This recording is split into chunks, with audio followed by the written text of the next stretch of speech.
Welcome back to The Mindful Professional. I'm your host, Pinky Khatri, and this podcast shines light on local professionals who are creating a meaningful impact through leadership, service, and mindfulness at their work.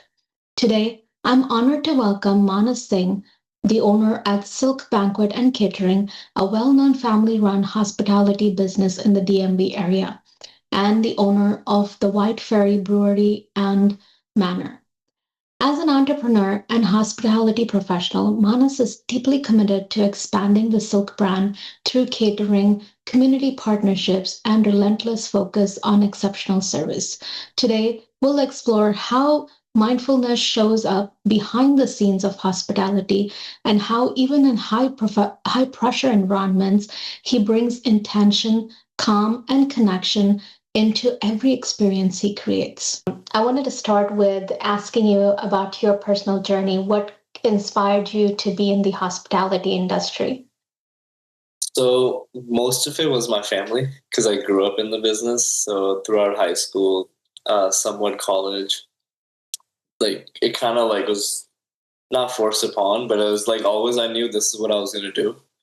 So I started working in the family business about 6 years ago.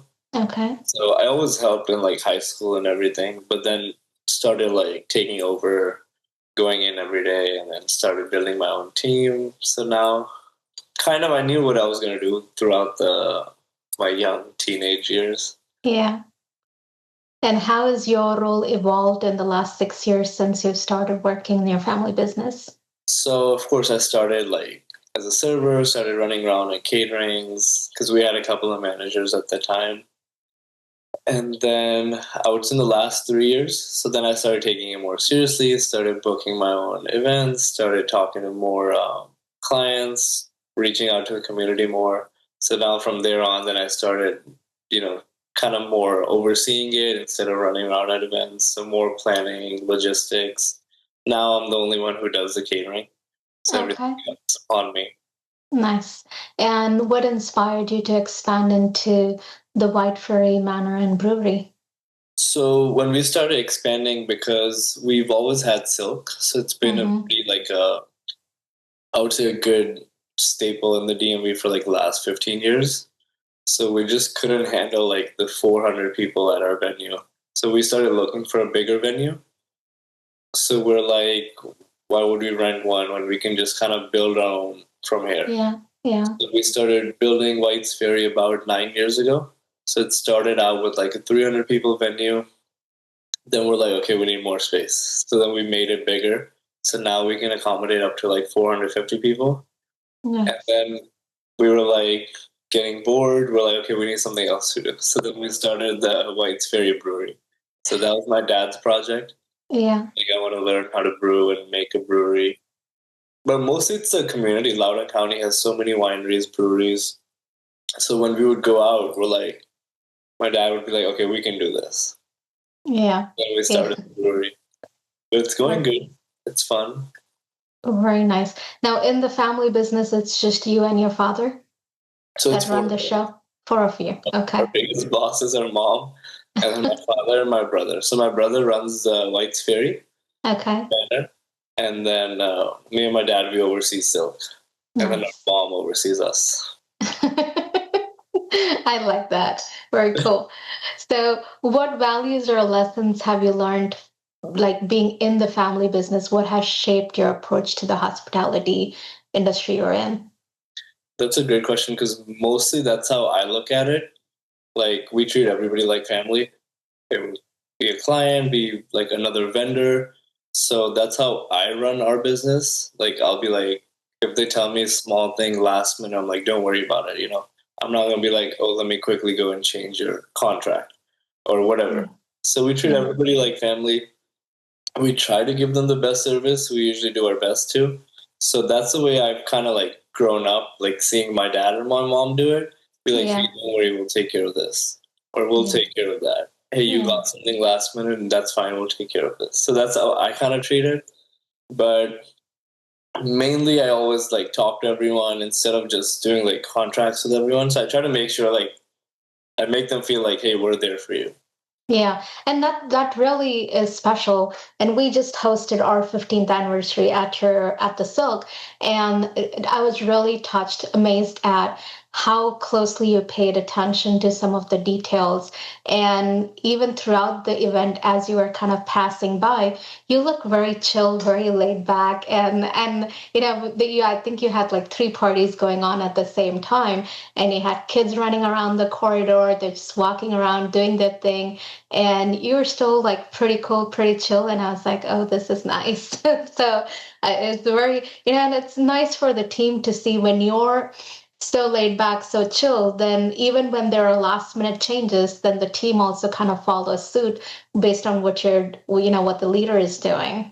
No, absolutely. And the biggest thing is, even though we have like, let's say we have three events going on, which we did, and there's like kids running around, like we have to like accommodate everyone, right? You spend your hard-earned time, effort finding us. You're hosting our event here. Your friends and family are there, so we have to like make sure everyone feels like we're not gonna be like, hey, we have a big event here, we have a smaller event here, we're gonna focus on them, right? So we try to make sure everyone's comfortable, and people have like kids always running around, and I've seen other venues like literally get mad at the kids. I'm like, they're kids, like you can't get mad at them. Be like, they're enjoying their own time, right?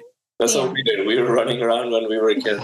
Yeah. So Yeah. we kind of let everyone do their own thing, but we make sure people remember the food, the service, and if people have fun, they're always going to come back and bring friends and family.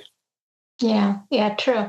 So, in the last 6 years, was there a moment where you finally realized, it's not just a family business, it's also your calling. This is what you really want to do. And you got serious and you're fully invested in full time? I got really serious when I started doing like bigger weddings. Uh-huh. So I was like I was like 23 years old, like doing like someone's like 600 people wedding for like 3 days. So after that, I was like, okay, like I enjoy doing this and people trust me so much. So this is like what I kind of want to like put all my time and effort into. Ever since then, like mainly like what I enjoy is like really doing weddings because there's so many things goes into it. There's like 400 people there. You're kind of like at the end of the day, I'm responsible for getting everyone fed. Yeah. So when people started trusting me, I started trusting my team. The community kind of like gave me a lot of, I would say, great feedback. So from then, I was like, okay, like this is it. Like, so then I went all in into this. Nice. Now, did you also like major in this background, or it's just all hands-on experience that you've learned? It was all hands on, Oh, getting yelled at nice. by my parents, but that's about it. Yeah, yeah. So you run a business where people come together and celebrate most important moments in their life. When you think of mindfulness, what does it mean to you as a hospitality leader? So it's very important because, like you said, it's someone's biggest day in the year or their whole life. Like you guys celebrated your anniversary with us, right? It's very important because you're gonna remember it for the Yeah. next how many ever years. So it's very important. That's what we also tell our whole team. Like we go through it every event. We'll kind of talk to them, be like, "Hey, this is like their anniversary, or this is their wedding. This is a sweet 16. Like they're whatever we're doing. Even sometimes we get caught in the pictures. Like they're gonna remember this for the rest of their life. So we kind of take that in our back of our minds during the event. So we make sure we're very involved in that. Yeah. So, planning events can be pretty high pressure, fast paced, unpredictable.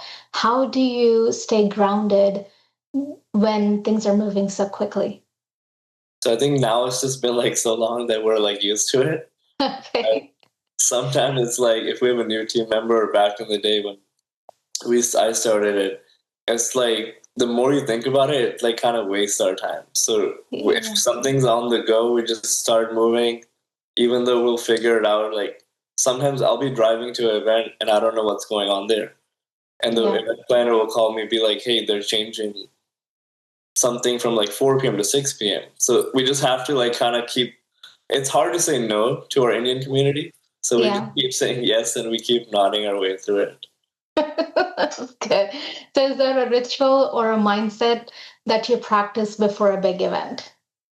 Every Saturday I wake up and when I'm getting like prepared for my day going into work, I'll grab a coffee and I'll be like, okay, just say yes to everything. Don't get mad at anyone. So that's my daily, weekly thing to not freak out. Everything we say yes to. Yeah. We go And through. and it's hard also, right, to say yes to everything when you're in the midst of like that the other day you had three parties going on and there's only so much you can control or change in the last minute. So how do you navigate kind of a situation where yes, you want to say yes, but also there is logistics that you need to kind of look into? So that's very hard because sometimes, like logistically, sometimes we just can't do it, right? If they're like Manas, like that same day we had a event in the other ballroom where they forgot their candle for a cake. So they wanted me to somehow manage a 50th candle. And I was just like, everything's probably closed. There's no way we can get it. Yeah. But somehow one of their friends got it. So sometimes it just works out. But we Yeah. try to get everything for everyone. But sometimes logistically, like if I have to go to like Virginia Beach from here in an hour, it's just not possible. So sometimes we just have to like kind of keep it real with them and figure out how we can still make it happen in another form. But sometimes we do have to be like, hey, we can't do this. Right, right.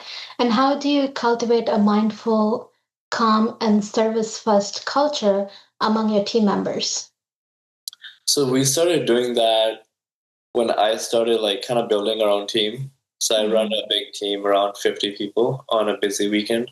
So that's the biggest thing, right? Because when they see me not freaking out, they're like, okay, like they don't have a reason to freak out. When they see me freaking out, they're usually calming me down now. Yeah, So it's because we just tell them like, hey, look, this is our community. This is what keeps us going. So sometimes it might be like we're in the wrong. Sometimes community members are in the wrong, but we still have to be calm because we're here kind of giving them the service. So we have to give them the hospitality. So we can't freak out and like run our mouth walking off. So we have to make sure, be like, we'll take care of this, sir, we got you, or whatever. So at the end of the yeah, day, it's our just like decision to take the event. So we have to give them the best service regardless.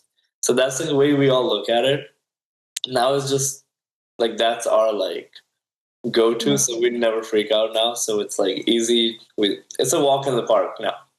Good, nice, very nice.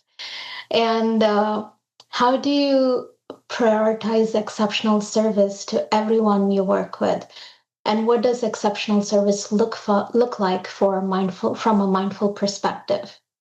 So the service is starting from even a phone call when they call us, starting from when we meet someone. If somebody brings a friend in, be like, hey, this is my friend. I did my event here. I really recommended them to do their event here. So it starts from like 6 months to a year before the event, right? We have Mhm. to start treating them like we're going to take care of the event because they might be investing a year's time into the event planning with us, and then that day they have 200 people that show up. So our service starts like from the planning. So Right. service from the planning, and then the day of we make sure even if they're bringing in some centerpieces or something they have to put out, we make sure we go out to their car and get it for them, right? Because in our DMV area, they could go to 50 other venues, they could go to 20 other caterers. So we make sure they feel like they're at home, they're dealing with families. So we go out of our way, whatever we can do for them. Yeah, And that's just the way of like, I've kind of like thought about it. And that's what we've been doing. So hopefully we keep it going. nice, very nice. And how do you, um, you know, you're known for strong partnership in the community. And so what does a community mean for you and how do you choose the partnership that you engage in? So community means a lot because, like I said, like it's kind of been passed down to me now. My Yeah. dad treated everyone's like his friends, even his friends still come till the day and they're like, "Hey, you're doing a good job. Your father ran it like this." So Mm. that's the way like we've kind of kept it going because anybody comes to us, right? They might have, like, when nowadays the couples that have dealt with me, now they're getting their baby showers in, they're getting first birthdays, they might have their anniversary, like they might have their kids like sweet 16 maybe when we get older. But so that's just the community, like they trust me, so like I have to like build a relationship with them. So when they come back, like it's hard sometimes for me to remember like 1,000 people, right? But I make sure somehow I save their phone number, that I'll probably remember them. Or when I see them faces, I'm really good with faces. So I make sure I go say hi to them in public, even if I see them at a random place or a random event. I make sure I go out of my way to like kind of keep in touch and like keep the relationship intact with the community. Yeah, yeah. So your and how do you give back to the community? Because you're building relationship through your client base, and it sounds like it's just more like word of mouth. And the business has been around for 15 years now, and you've been invested in the last 6 years. Do you have any like programs or anything you do to give back to the community in any way? So we do a lot of like even our close circle, like our close, most of our people that really see us very often, like they'll always hit me up. Like even though we don't run a everyday restaurant, most of my couples they'd be like, "Manas, I'm really missing your food. We didn't get to eat at our wedding last year," and I'm like we just if it's their anniversary, whatever it is, I always invite them over. They'll get like a private dinner. And then we sometimes, a lot of times, we do when we're doing like a bigger tasting or we're releasing like a new menu, we'll do like some private events for like 30 to 40 people, kind of call them over if we haven't seen them in a while. But sometimes, like now, this year, we've started to do more community events. Like we had a Kuali night recently, we had a gala, which was for all the couples that booked our new venue, White's Ferry Manor. So we are trying to do more this year, but we always did it on a smaller end before this. But now we're starting. We want to do more bigger community events, kind of get them out. And like this year, we've been in service for 15 years, so we want to do like something for people who have really supported us in the last 15 years. Very nice. Very cool. Okay. Let me look through. So you have two major brands in the DMV area with the White Fairy and with the Silk. Um, what is your vision on how you want the businesses to impact the community? So we're trying to kind of make a bigger impact now because before we're always just like running around trying to build up the business. So with Silk, like I've even done a couple of nonprofits this year.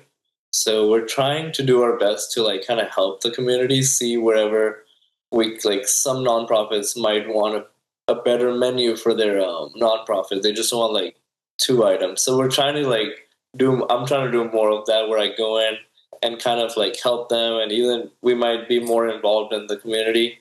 Yeah, White's Ferry, a lot of people are booking White's Ferry for their wedding. So we're yeah, trying to make sure we give them something, along the lines where we can help them, where we always give them like a free service or kind of help the community, be sure. more comfortable at the venue.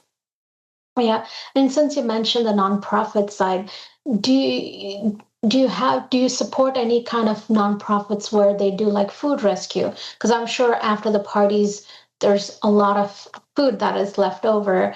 And do you kind of partner with some organization to help them with the food rescue? So we tried a couple of times. I think the only thing we found out was a lot of the food rescues, most of those folks, they don't want the spicy Indian food. Oh, So but we've tried that a couple times, but I feel like if we look at it another way, we'll probably get it to work. But so far, we've had a little issues with that, a little trouble with that. So I think, but we're trying to work out on the other end how to save food wastage and everything.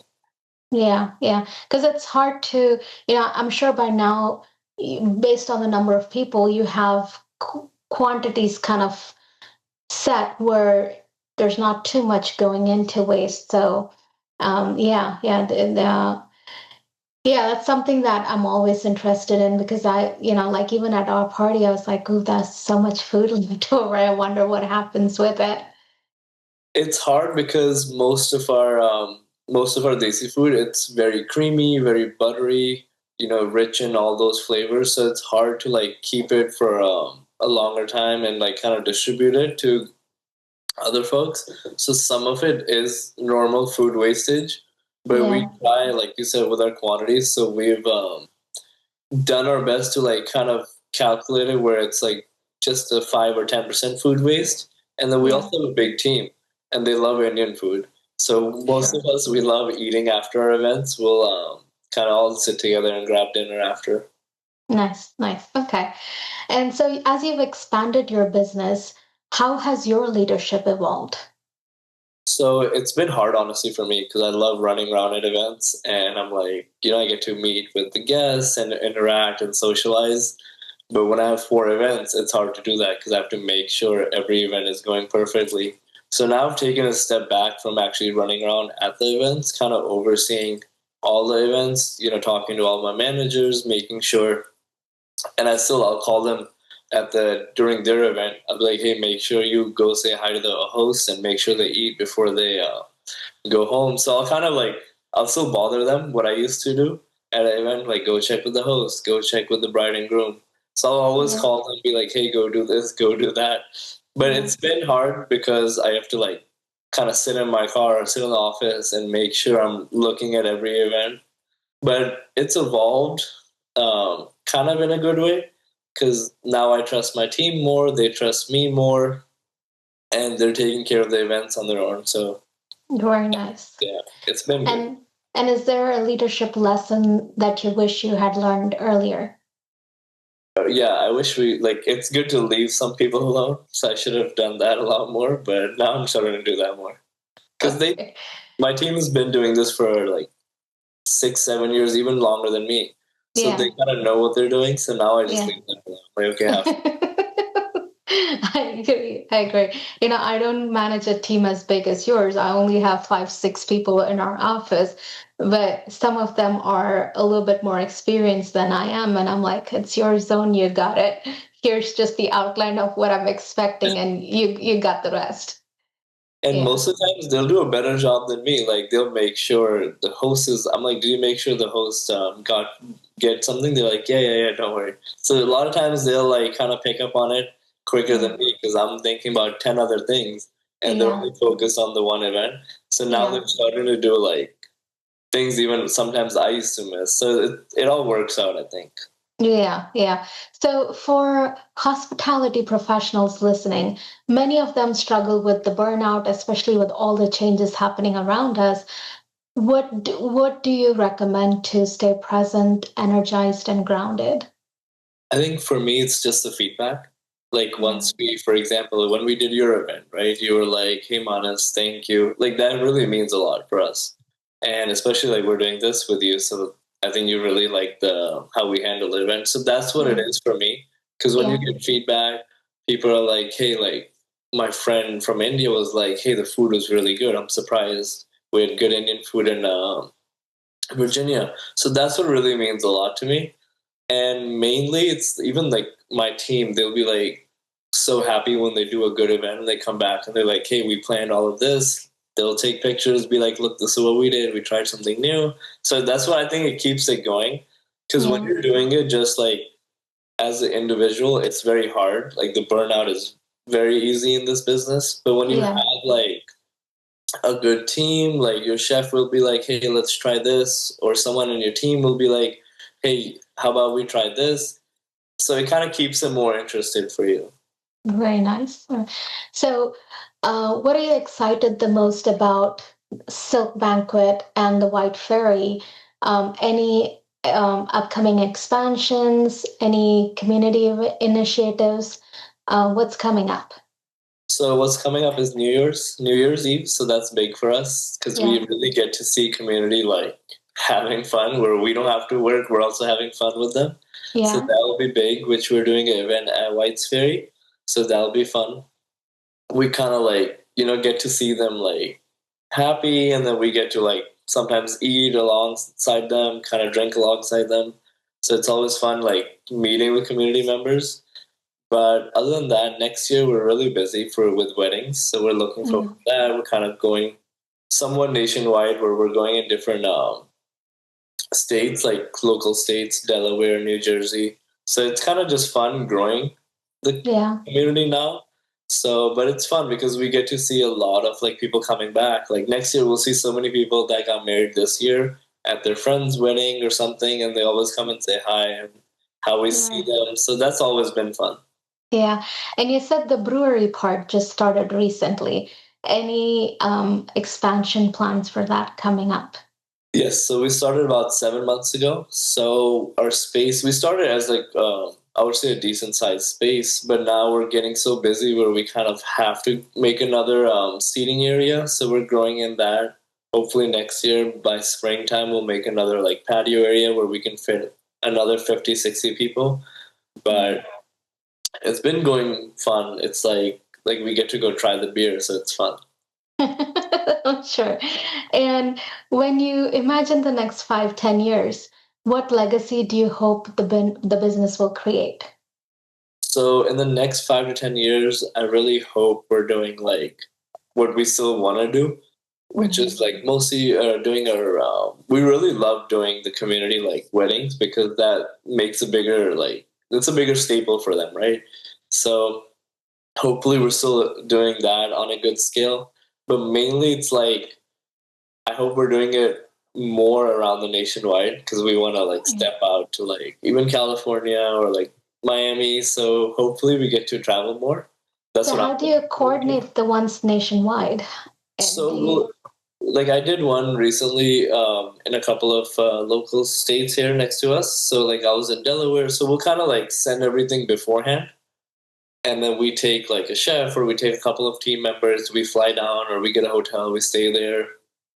It's more fun because like it feels like a shadi, like a wedding, a big home where everyone's staying in the hotel and Mhm. everything. Yeah, So yeah, it's been fun. Like a lot of caterers, they go to like Mexico, they go to like overseas. So it's pretty easy once you like do a couple because you logistically you send everything there before, and then you go, you take your chefs, you spend a week before the wedding, and you prep everything. So the same way okay. here, but it's just like we get to take everyone outside. Oh, nice. So Nice. hopefully, That must be exciting, but also you have so many more logistics, right? To see what that venue looks like, how you're going to coordinate with the local venue to set this up. So it must be challenging, but also exciting to be in a new place and expand there. it's exciting because like it's out of the normal, so it keeps you more interested and like it's fun, right? But it is Yeah. logistically very challenging. Like we'll go to a venue sometimes twice, be like, hey, we went the first time. Then the second time we'll go meet their chef there, be like, hey, we need the kitchen, we need this, we need that. So it's always challenging figuring out a new place. But again, Mm-hmm. that's what keeps us going. So it's Right. been fun. Very cool. Hopefully it'll be more fun in the next 5 to 10 years. Yeah, yeah. All right. And do you have any, I guess, closing comments or words for somebody in the hospitality industry to, it's about leadership, especially, what would you recommend? What would you suggest for them? So the our DMV hospitality industry is really growing. Yeah, Like something like, for example, like New York, it's really big. California, it's really big. I feel like we're growing a lot just because our community is increasing. yeah, So I've seen a lot of people in the last like even 2 years, really like new vendors, new hospitality leaders. I feel like everyone's doing a really good job and kind of like making a bigger team yeah, on a vast scale. So there are like really good leaders, even I look up to, that I've been meeting very often and I learn from them. But anybody just up and coming, I think the main thing is your team, the way you treat them, because at the end of the day, it's like you're doing a big event, so you can't do everything. So yeah, mainly it's your team. So the energy we put in the team is that's what's gonna show during the event. So I feel like that's the biggest thing like people should kind of keep eye on is the way you treat the team, the way you plan with them. That's going to show up during the event. yeah. And since we're talking about the teams, just to wrap up, Do you do anything special for your team? Do you like after big events or at the end of the year, do you do anything special to kind of keep that? Because with 50 people, I imagine to keep them all on the same page and keep them happy, you got to put some effort there too. The biggest thing is like figuring out the drama with them, but it all goes away. So we always do a holiday party for our team. Okay. Uh-huh. So during Christmas week, right before Christmas, we always do a holiday party for them. So we like do like a good fun menu for them. We'll like figure out, most of them are, a lot of people are like from overseas. So we'll Yeah. figure out like a good DJ for them who's kind of like who can play all the different music, some Spanish music, some Indian music. So we'll figure out a good fun time for them. But after every event, we kind of sit down, like we'll grab either a drink together, or most of them don't drink, but we'll get like food, and we'll grab dinner right after the event. We'll kind of like just make sure, like, hey, we did this really good, we did that really good. Next time, maybe let's do this a little better. So we'll kind of give each other feedback. Most of the Yeah. times, I'm getting their feedback. Yeah. So that's what I think keeps them also interested. They're not like, oh, this is somebody's event, right? They'll be like, hey, we did someone's wedding. This was so good. This was so good. I really saw them happy. Parents were happy. They told me thank you. So even they get more involved in it. Mm. So that's what kind of I've been doing. So it's Yeah. been working and it's been fun. Nice, nice. I am so glad we did this. I really appreciate you taking some time because, being on the other side and just being in the party is so different from actually managing all of it. And I was just so curious. Yeah, I've had a lot of fun talking to you and getting to know a little bit more as how things run in the background. Yeah, absolutely. It's good because even we like have fun. Like this is my favorite thing to talk about. Yeah, So whenever I'm with anyone, like I love talking about my work because yeah, it does really like it gives you more of excitement. Like on the back end, there's like 30 people working behind maybe one event sometimes. So it is exciting. So I'm very glad we did this. It was a lot of fun. very nice. Thank you so much, Manas. Again, you have a good rest of the day. Absolutely. Thank you. You too. Thank you. Bye bye. Manas, thank you for sharing your story, your leadership philosophy, and how mindfulness shows up in the hospitality world. For listeners, if you want to experience the Silk Banquet and Catering or visit White Fairy Brewery and Manor, we'll have the link in the show notes. Thank you again, Manas, for joining us, and thank you to all the listeners. Remember, mindful leadership is not so much about perfection, it's about presence, purpose, and service. Thank you. We'll see you again.